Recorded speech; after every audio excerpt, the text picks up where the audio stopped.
Hello, I'm Adele Barnett-Ward. I'm lead member for Leisure and Culture on Reading Borough Council and also a Thames Ward councillor. It's really disappointing and frustrating that the paddling pool hasn't been open during the heat wave, so I've come down on site to have a look at what's gone wrong. Okay, so I'm in the pump room of the paddling pool with Ben Stainsby, who's the Leisure and Recreation Manager, and Ben's going to explain what's gone wrong with the pump system. Okay, so at the end of last week, we were experiencing lots of times when we would be getting a lot of air into the pumps, which would actually stop them working. And if we haven't got water getting back into the pool, we get less and less chlorine. That means the water is not of a high quality. Now, we initially assumed that the problem was with these bits of the pumps where air was actually getting in. We were able to have a bit of a workaround, and we were due to be doing some replacement work on those on Friday. When they came to do that bit of work, they found actually the problem wasn't from within the pumps down here, but was just on the underside, probably just down here, where there's a little split. But what actually happens is sometimes when it's working, the split opens up slightly, which draws enough air in to stop everything working. Then when stuff stops working, obviously all of this fills with air because it's, a metre higher than the water, and you actually can't see where the damage is. Okay. So all of that is due to be replaced at the beginning of this week.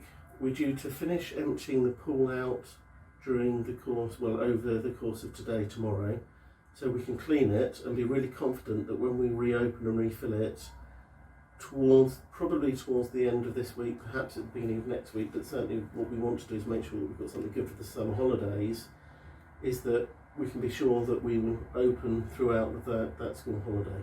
Yeah, absolutely, because people love the pool. So at the moment we're waiting for replacement parts here. Yes. Yes, and they'll be installed as soon as they arrive. Now, how often is this checked? Because obviously there's a split in the pipe. You're saying because there's negative pressure, there was no leaking to let you know, but how often is this equipment checked? Well, we do several things. The first part is that we check the water chemistry 4 times a day. So we're checking there's enough disinfectant in so that people aren't getting nasty bugs, and we check the pH.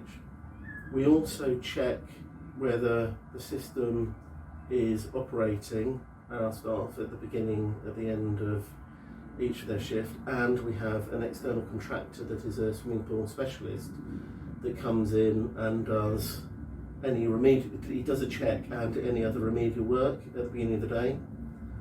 Because we may need to be putting additional chemical in, we use them because they have all the necessary qualifications and experience rather than relying on us. We follow something called QTAG, which is the industry standard for all the levels that we need to keep.